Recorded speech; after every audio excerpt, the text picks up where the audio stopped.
Good morning. I hope everyone is enjoying their Saturday morning. Thank you all for joining our virtual Walk with the Doc. I'm Meg. I'm a second-year medical student in the Culinary and Lifestyle Medicine program. And I'll just be taking a few minutes to give you guys a quick overview of what to expect over the next half hour. You'll also see a notification asking for your consent to record the audio only today, not the video. Today we have Dr. Someshwar joining us to speak about the topic of intuitive exercise. And then as we walk together virtually, we'll open the conversation for questions. Also, we wanted to mention that our Facebook page is WVU Walk with the Future Doc, and it's the best place to look for updates and information about our future walks. Thank you to everyone for joining us today. Now I'd like to introduce everyone to our speaker, Dr. Someshwar. Morning.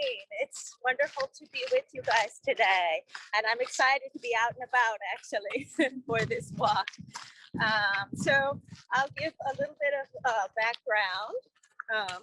I have been trained as a pediatrician, and then additionally in adolescent medicine. My specific area of interest is in patients with eating disorders, and with that, I have a lot of folks who have questions around exercise. And is exercise always a good thing?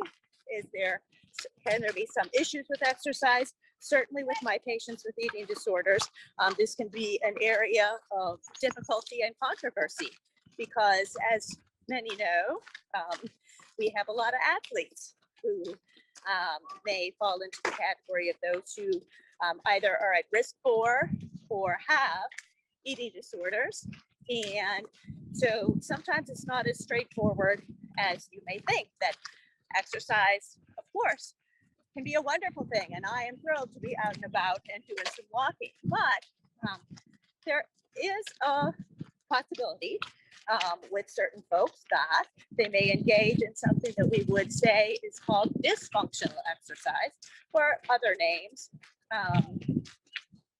And so that's why the concept of intuitive exercise is something that I wanted to kind of talk about today as sort of almost the opposite of what we would call dysfunctional exercise. So what is dysfunctional exercise? So you could think about it as if it fits 4 criteria. One is the exercise that you do compulsive? Is it driven? Is it the fact that I usually give like an example of if it were basically hailing outside, tornado warning, but you know, you go every day running for 10 miles and darn it, you're still going to go, you know, no matter what the risk. So sort of that very driven compulsive quality there. And similarly, if you're injured, so again, driven no matter what. So it's not something that you would say, okay, yes, I have a strain, so perhaps I should not be doing my usual workout. But despite everything, you know, you still have to do, if you've done 10 miles, it has to be 10. It can't be 9.5, it can't be 7.5. So again, this very ritualistic type of exercise that is not even necessarily pleasurable. In fact, it can be something that you recognize as painful, not having fun with it, but still feel like you have to do it, So those qualities would make you think, okay, perhaps we're at risk here for something that's more dysfunctional type of exercise. Other things that we think about is it being directly linked with weight and body shape. So do you exercise with the idea that, you know, only if I do my 10 miles am I allowed to eat X, Y, or Z? I can have ice cream today only if I do this. So having it as something that's directly linked to weight and body shape, also you have to consider, is this dysfunctional exercise? We all do a little bit of that type of thing, I guess, you know, but some folks really get, again, a real compulsive quality around this, saying, okay, no, these are the rules and I have to stick to them. So no ice cream unless by 10 miles. And then those who use it to manage negative emotions.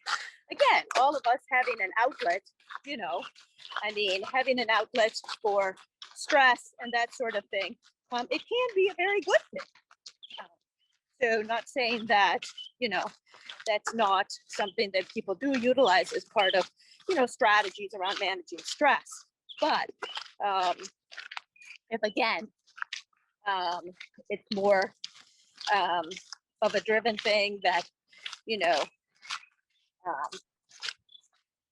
I must do this to manage my emotions. And in fact, I feel very distressed if I'm unable to do this. So it's kind of a converse that, you know, sometimes there's a real agitation if you miss a workout. That would distress very much. And again, that makes you concerned, or a red flag. Is this more dysfunctional exercise? And again, it tends to be something that perhaps, you know, gym mentality, right? So body checking, you know, looking from this person to that person. Are you doing enough? Are you thin enough? Is your shape proper? You know, looking at other people and comparing. So that's why, although, again, not saying that you should never go to the gym ever, but saying that varying activities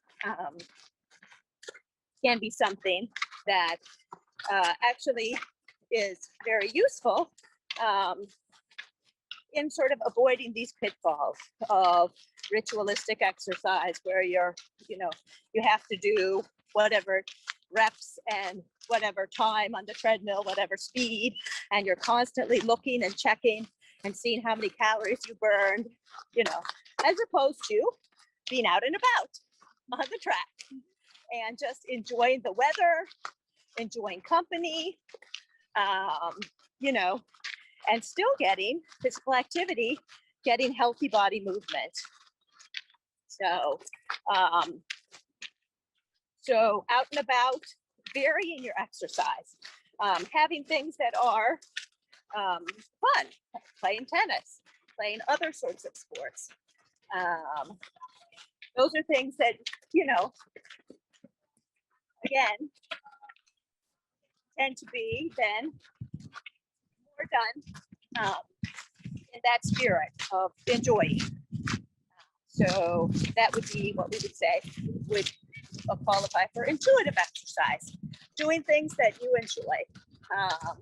Like kids, you know, they run outside and play. Less and less, I guess, people remember when there were not, you know, all these soccer practice, baseball practice that everyone goes to instead of playing out in the neighborhood, being out and about. But that neighborhood out and about, you know, again, very intuitive. Kids will do what they will do. They will run around, play some sort of game. And that would tend to be, you know, again, very intuitive types of exercises instead of doing one thing in a compulsive manner. So, you know, go back to your childhood. Be a kid. That's right. That's why I love pediatrics. We can all be kids. And so, again, just so mixing it up, you know, exercising with others in fun ways, even doing things like, you know, with community activities. So like this, or similar types of things. That all tends to be good intuitive exercise types of things. So, and then kind of trying to avoid kind of doing the looking at the watch with how many calorie burns and that sort of thing. I think we all do it now that we all have these smart watches And they're always fussing at us too. Did you take enough steps today?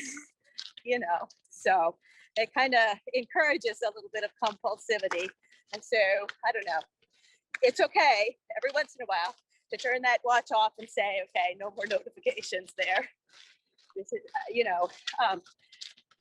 and every single day, perhaps it might not be that you will have the time or space to exercise, because sometimes if it's compulsive, that's what it takes away from things that you should otherwise be doing. And you get all frantic about it if you've missed it. But, if you have to study for a test or, again, the weather's terrible or whatever, I mean, missing a day. In fact, it would be really recommended not to be doing the same type of workout every single day and giving yourself a rest at least one day.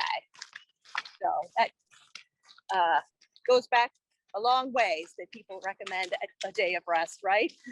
So a day of rest from physical activity is always a good idea, just to rejuvenate.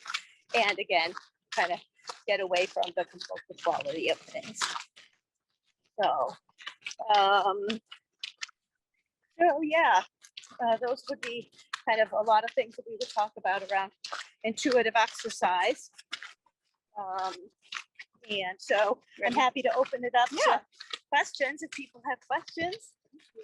All right. Well, thank you so much, Dr. Someshwar, for joining us and walking with us today. We're here in Morgantown, West Virginia, walking at the Student Recreation Center. I'm Mia, and this is Meg, and we're both culinary and lifestyle medicine students. We've got some other students joining us from Harpers Ferry, West Virginia. So thanks for tuning in this morning. Hi, guys. I see you waving.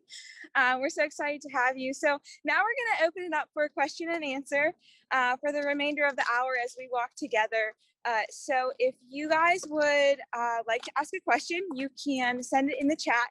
You can send it to everybody, and I'll make sure that your question is asked out loud, or you can send it to just me. And again, my name is Mia. I'm a second-year medical student at WVU, or you can just unmute yourself.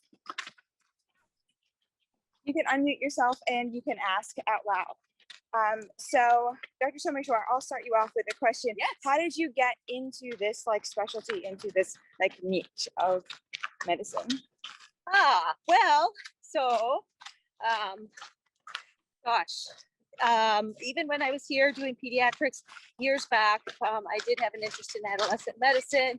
I understand that, there's a lot of complexity in it, and I enjoy that challenge, actually. These patients are patients with eating disorders are very complex, sometimes difficult in treatment, but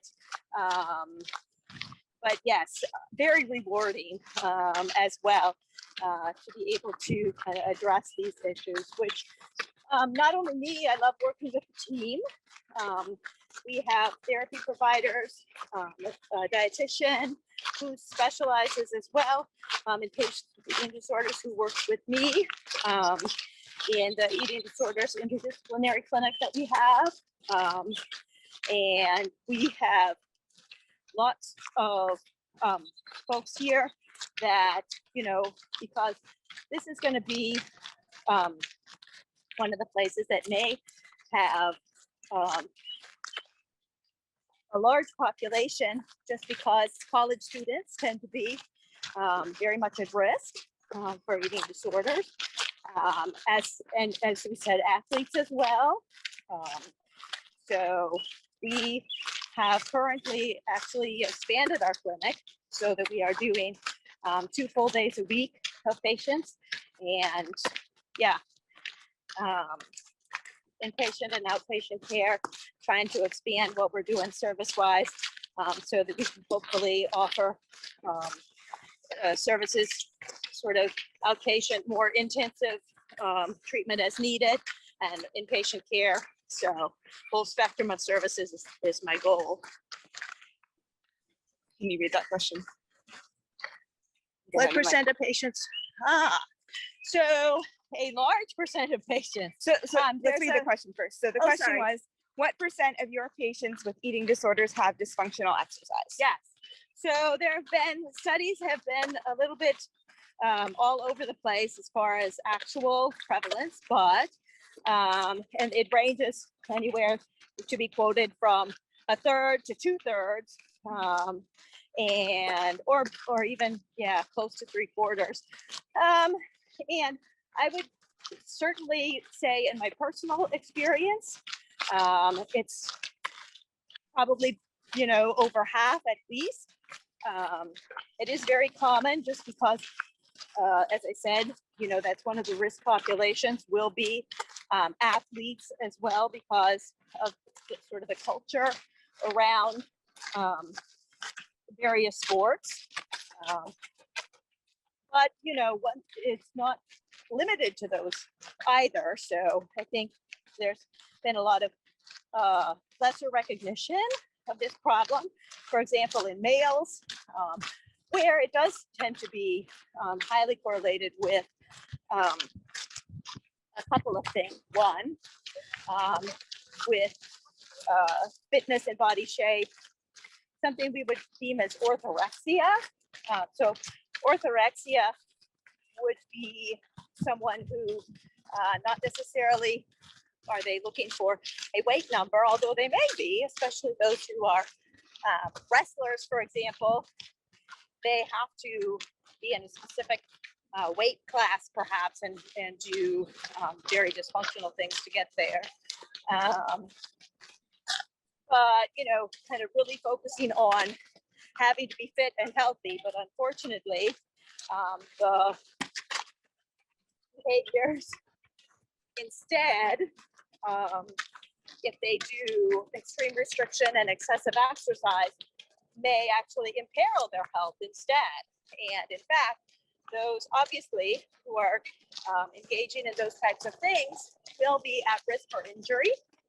And so also their performance, especially in those who are restricting their intake, performance will tend to be less.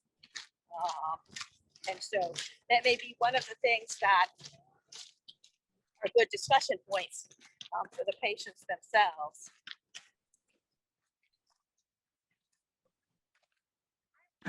Yeah. Hi there.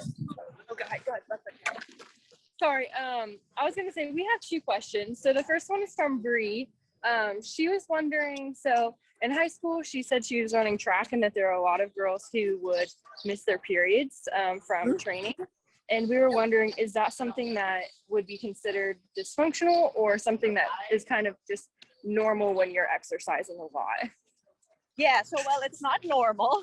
And in fact, that brings me to the female athlete triad, right? Many may remember that the female athlete triad is one of the points, amenorrhea. And it could be primary if they're in that time frame where they have never had a period, but they have slowed their pubertal development because of poor nutrition, or secondary where they've had a period already and then they missed one for several months. Again, in this case, due to poor low nutritional status leading to a low hypothalamic state. And so low estrogen levels, they just don't have enough. They're slowing down everything. Their body says, not ready at this time because you're not giving me enough input here as far as nutrition. So the other parts of the female athlete triad would include, right, again, this low nutritional status. And the third one is low bone mineral density. So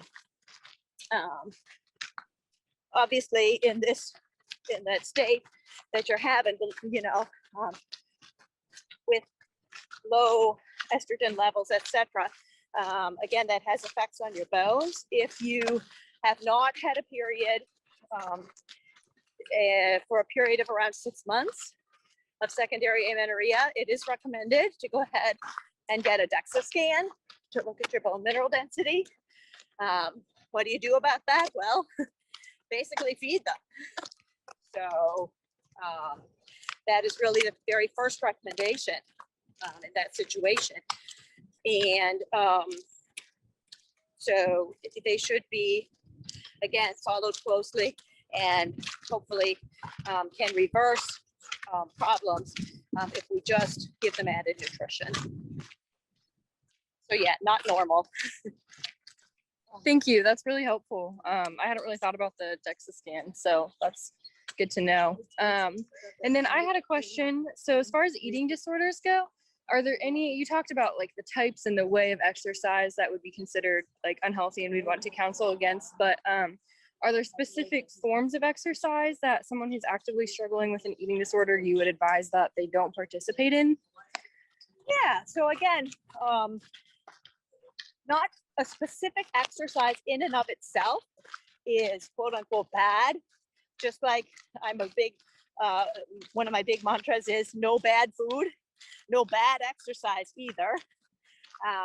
But really the factors that determine whether it's recommended or not would be first, obviously, their medical stability and nutritional status as far as, for example, if they have a severely underweight BMI, body mass index, we would want to address that piece with increasing their nutrition before we ask them to, or before we had them be doing exercising that would necessitate their having a lot of increased input just for that reason, just for their nutritional needs being, so much greater with that. And the fact that they're already having difficulty meeting their nutritional needs of their body with their current activity level. So I wouldn't have them be doing strenuous exercise if we need to address that nutritional piece, acutely and quickly. The other thing, of course, is medical stability in the sense that a lot of these patients will have lots of changes in heart rates and blood pressure, so they'll have positive orthostatics. And they may feel dizzy and we can pass out. We don't want them doing things that happens. So, kind of the severity of their illness might preclude them from doing certain things for safety reasons. And the other thing is too, that if they are having severe illness such that, again, very low intake or repetitive vomiting, they could be at risk for electrolyte issues and then potentially arrhythmias. So, we don't want them dropping down on the field because they're having an arrhythmia either. So in those situations, it would be not a good idea to have them engage in a strenuous exercise activity. And for sports clearance, there's actually various resources that have screening tools on the pre-participation form now. And for some time, it's had a question around periods, which may be, again, targeted to say, hey, are we missing a patient with an eating disorder? Because they may not answer that part truthfully necessarily. And so, that's kind of another way to pick up if there's a problem. So with the pre-participation physicals, it would be wonderful if everyone were able to do this with a physician who knows them and has their records of growth over time, because sometimes that's an issue too, because the absolute BMI that you're at right now doesn't take into account perhaps the fact that you lost 30 pounds in the past 4 weeks, exaggerating perhaps slightly, but you kind of get where I'm going with this, that, certainly eating disorders are not exclusive to those who have an underweight BMI. And in fact, nearly half of those who have an eating disorder have had an overweight BMI at some point. So that's a really important piece to keep in mind as far as risk goes, and as far as seeing the whole picture, because, they may not come out and say, oh yes, I've been really actively restricting and I've done that, in preparation for this track that I want to run. And perhaps that would be a good thing to be able to know and take into account. So that's why, although I know that lots of people do sports physicals in other settings, that may be one of the drawbacks to it if they're unable to see a kind of past records and figure out where they are with their growth charts in the past, their history. Thank you. That's really helpful. I appreciate it. All right, I think we have another question. Oh, a couple questions in the chat. Let's see. Okay, so first question is, how do we treat this? Do you mean Like, I think, Like the yeah, so like, are we using medications? Are we tending the like, so as far as the exercise piece itself, or eating disorders, but the exercise piece itself, again, I would just say that, you know, kind of just allowing people to recognize if their exercise is dysfunctional by asking some of those types of questions. And then just the recommendations like we talked about to avoid things that are driven, compulsive, exercising while injured, all of those things. But as far as, you know, if we're looking at the whole piece and we say, okay, you know, we are concerned that this is part of eating disorder pathology, then the minimum of treatment for any patients with eating disorders would be an outpatient multidisciplinary team that would include a medical professional, mental health support, including frequent therapy, and the therapist should be hopefully comfortable with patients with eating disorders in the adolescent population. The most widely used method of treatment for therapy is called family-based treatment. And basically it is something that encourages, as it may sound like, the family to be all involved as really an integral part of the treatment team who helps the patient with monitoring, not only of meals, but that's the first place to start, is that they will help prepare. So it's called plated supervised meals. Generally, the parents, I will tell them to start out with, you got this. You fed this kiddo since they were young. So start there with family meals that you put down on a plate for them because they have kind of lost their ability to recognize what might be good nutrition. So helping them with that, and then sitting, eating with them, and supervising them throughout that process and afterwards, because some of them may tend to have other compulsive behaviors or compensatory behaviors, such as vomiting. So kind of an hour after meals, I always sort of recommend that we do a little bit of distraction, good time for family time, and then monitoring them for this exercise piece. So that, you know, a lot of them will bring weights up to their rooms, sort of close the door, try to exercise in secret, or be pacing around constantly. So again, just gentle redirection. And, you know, remember, your doc told you that, you know, at this point, we're not going to be doing those types of things. And I'm not saying that we shouldn't engage with them in activities that are healthy body movement. So again, maybe getting out and about and having a walk like this. So that, yes, there's a little bit of balance between the fact that, yeah, it is a good idea to have some exercise for the health of your body. But be able to kind of work with them to keep it in balance. So, right, multidisciplinary team, medical, mental health, and diet and nutrition providers and experts to help them with all of this process. Another question. Okay, the other question was oldest and the youngest age patient that you'll see in your clinic. What are they? My clinic for patients with eating disorders, I do not have young limits necessarily. I will see patients who I really feel are eating disorder pathology as opposed to simply obesity, for example, in the younger kiddos, etc.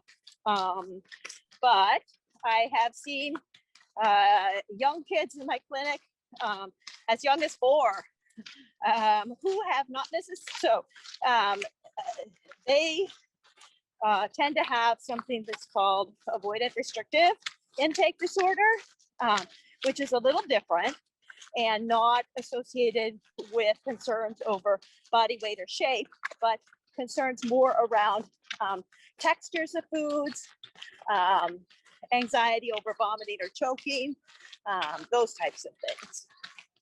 So, yes, the younger population has more of that sort of pathology typically. I see them routinely through age 25. And then, sure, I see them routinely through age 25. And then on a case-by-case basis, if they're older, I will see them as well, specifically for this.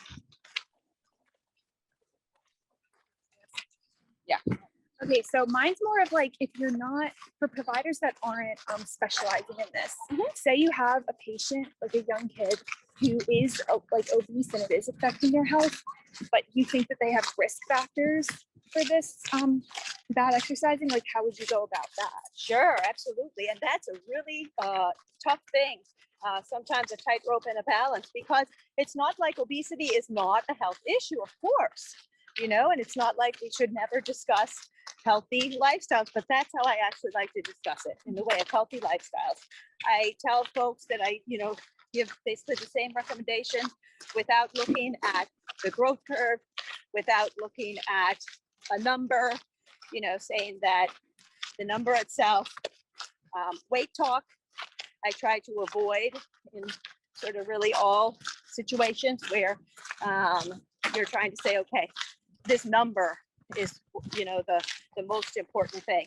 I want to stress that the most important thing actually is having a healthy relationship with food and exercise, and try to, you know, sort of couch it in that way. And again, yes, recommending activity, you know, 60 minutes a day, 30 to 60 minutes a day of some form of activity, varied activity, fun activity, I think is great. One of the red flags might be if you're doing over 2 hours of strenuous exercise, which is functional exercise. So everything in a little bit of a balance would be an important thing. Again, with foods too. I truly do talk about no bad food, in the sense that, you know, making something taboo, like you can never have it again in your life, may make them want to have that only. But if you can have it every once in a while, fine. You know, you don't have to have the whole packet of the cookies. But should you have a cookie if you want a cookie? Why not? Have a cookie, you know? And so sort of trying to encourage balance in the things that we do. No one has anything. Okay, I don't know, how common is it if like the parents are pushing it? Like maybe the parents want them to be a really good athlete. Is that Absolutely, common or no? extremely common, unfortunately. I have parents who really kind of are, I don't know, transferring their identity in a way, you know, trying to live vicariously by pushing their kiddos. So yes, totally.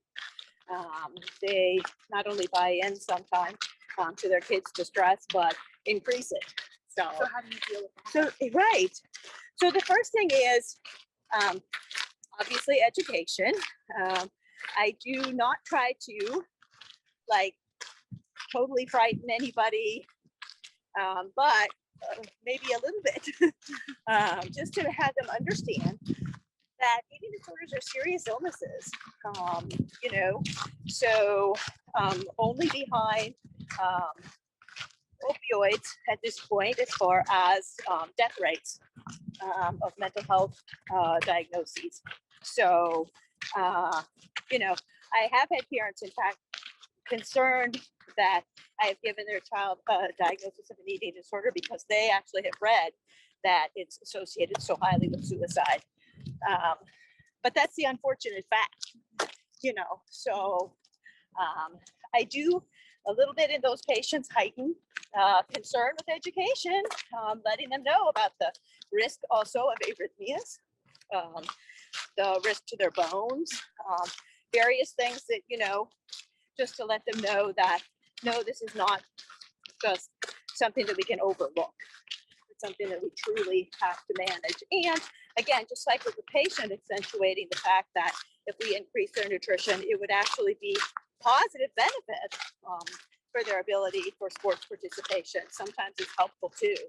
Like they can be exhausted and not performing well, obviously, if they are doing too much, restricting, all those things, and put themselves at risk for injury, which then they wouldn't be able to participate for such a much longer time. So I try to have them see the big picture, the long haul, you know. So those are strategies that I use.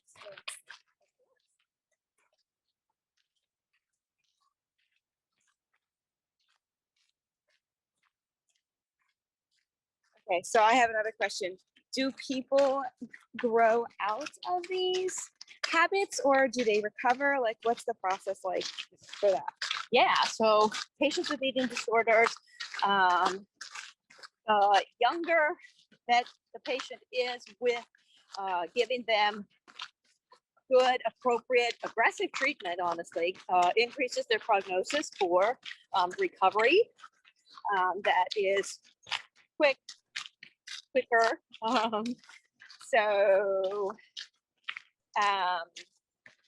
those patients who are a little bit older and have perhaps more severe disease,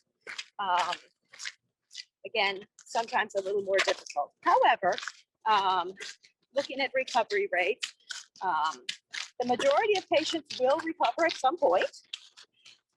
It's kind of almost a third and a third and a third as far as severity of illness. A third may be treated more easily. A third may have a little bit of a rockier road with some recurrences of illness, sort of like asthma exacerbations, I guess, for several years. And some may struggle for decades. A third maybe in that basket where they struggle for decades with this illness, kind of off and on. Or with more, you know, again, can you have severe pathology for years without even the off and on shore? Unfortunately, maybe about 25% of patients at the most they fit into that basket. But that's a good amount of patients, unfortunately. So it is a serious illness.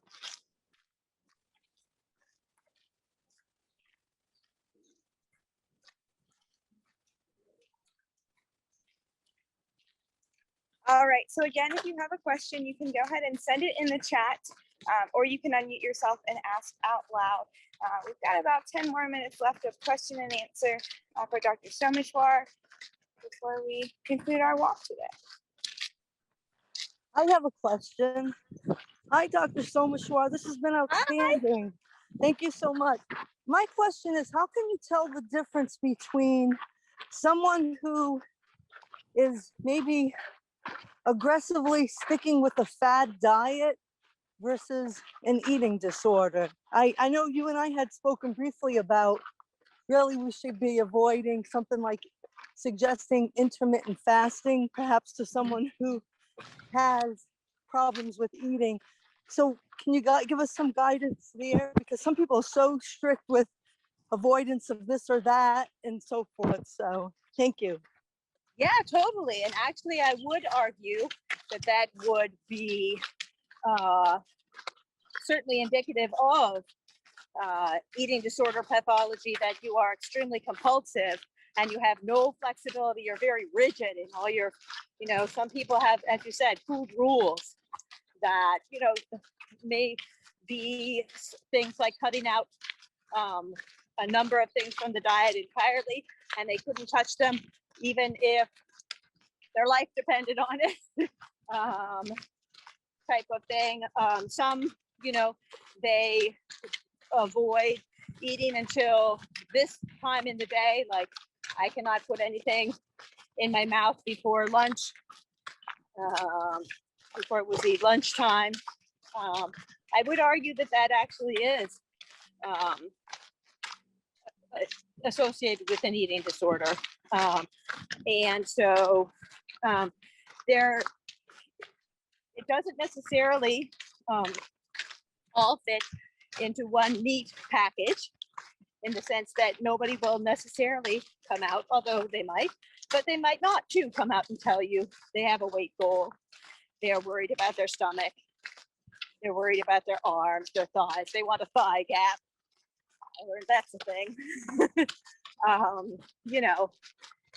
So, but basically the important thing is looking at the behaviors. So intent is very difficult to measure, but behaviors you can certainly monitor and see what's going on. Again, the absolute value of the weight is not the only thing that we would look at. So if you're saying, okay, well, they're doing all these funny food rituals, but they still have a pretty normal BMI, so maybe it's okay. I mean, so again, severity of illness doesn't necessarily correlate with BMI, and there can be very unhealthy behaviors going on, no matter what the number is that you're looking at. So including all these compensatory things, like around vomiting and fasting and that kind of thing. So they may not always be your straightforward ballerina / cross-country runner,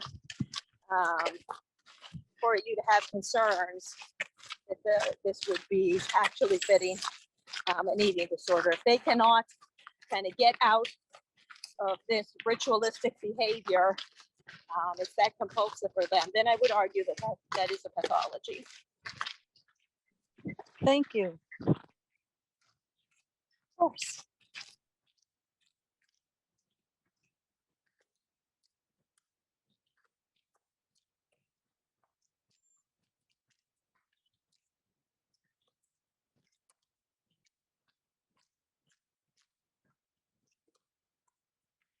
Okay, so I guess I have a question to kind of like round out the hour. And I don't know if there's a real answer to this question, but in the culinary and lifestyle medicine track, we talk about like the 4 pillars of wellness. So we talk about sleep, nutrition, exercise, and mental health. Right? Mental health. Okay. And so when we talk about these, and stress. Okay. So when we talk about these things, we can try to excel at like all of them, and I think it gets to the point where like we're trying to be so healthy. And so where is the line of like trying to be so healthy? Oh, absolutely. And that's what many of the people who come in will tell, oh, I just want to be healthy. That's all. There's nothing else except for the fact that I want to be healthy, when they come in for precipitous weight loss and so on, and that they've cut out 90% of what they used to be able to enjoy in their diet. And, many of them have become gluten-free, for example. That's one of the, latest things that they, kind of decide, oh, I have troubles with gluten. Not really, but, again, so, and also with exercise too, I just want to be healthy. That's, what I want to be.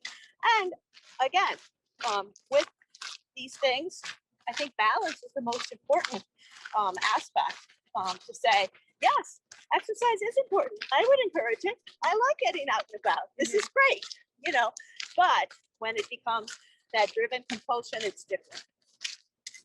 When it becomes something that you link with something that you quote unquote deserve, you know, a lot of these patients will tell you, so if I wasn't able to do this, that, and the other thing, I don't deserve to be able to have, you know, pizza for lunch. Can't have pizza, I don't deserve it. It's not something you have to deserve. Yeah. Eating food because you enjoy it is okay. In fact, again, a good thing. Everything in balance. It's not saying that, you know, I send everybody home with a bunch of Doritos and that's all they're going to eat throughout the day and that sort of thing. But again, if they want a few Doritos, why not? Yeah. And then, so that's what with the nutrition and exercise pieces. Sleep, I agree with you, actually, is a huge thing that affects mind and body, absolutely. Even with the food choices that we make. If you're deprived of sleep, you tend to make less healthy food choices. You tend to have worsening of mood, of course, energy, and you don't tend to have consistent eating patterns either. The best way to avoid, for example, night eating, which is on the other side of the spectrum that we've kind of been talking about so far, is folks who binge and night eat, is having consistent meals during the day. So if you're having a nutritional deficit by the end of the day, then again, you will tend to engage in those behaviors that are not within balance. So then you will tend to perhaps have your binge eating episodes, especially in the night, if you have a deficit of your nutrition during the whole day. So, and then of course, stress is something that kind of techniques to manage that are always helpful, including one of them as healthy body movement definitely would be included in that. I don't know if I left out any of your pillars. No, I think yes, you got them all. Yeah, thank you. That really helps. Okay, well, thanks so much everyone for walking with us today. I'm gonna ask Dr. Someshwar for her to give us 3 big takeaway points from your talk today that you'd like us to know. Yeah, so again, intuitive eating and intuitive exercise are related and important in maintaining balance to give us good, healthy minds and bodies. So remembering those 4 aspects that could be red flags for dysfunctional exercise, including a compulsive quality, have to do it no matter what, driven quality, have to achieve a specific goal, whether it's painful, whether you're injured, all those types of things, associated with deserving of intake. So things around food and things around emotions, having it be very stressful if you're unable to do it. It would be kind of those red flags that your exercise may be on this dysfunctional end of the spectrum. And again, kind of just being cognizant of patients who may be at risk for eating disorders. There are screening tools, by the way, that primary care docs can use for that, which besides looking at things like growth curves at all well visits, just asking simple questions around food. One of them is called SCOFF. It's probably oldest in the book, British. Has to do with weight loss, food fears, and domination of food over your life. And that's the thing, I guess, too, about intuitive exercise is great. Anything, however, that is compulsively dominating your life, maybe not as constructive for you. All right, well, thanks so much. And one more fun question for you. what is something you're looking forward to this summer that you like to do here in West Virginia, like outdoors? Oh yeah, outdoors, getting out and about, taking my dogs on the trail, and having the kids come by to go out and about. It'll be really nice, hopefully, to be able to travel again too. So I think everybody has that same thought. Yeah, for sure. All right. Well, thanks so much, everyone, for joining us Saturday. We got our 60 minutes of exercise in for today. Stay cool. Enjoy the rest of your day. And we'll see you back in 2 weeks. If you wouldn't mind opening up the chat right now, typing who you are and where you're walking from. We're just trying to see how far this program has reached and will continue to reach. So thanks so much, everyone, for walking with us today. We enjoy seeing all your faces and showing us where you are. So thanks so much. Have a great day, everybody. Bye.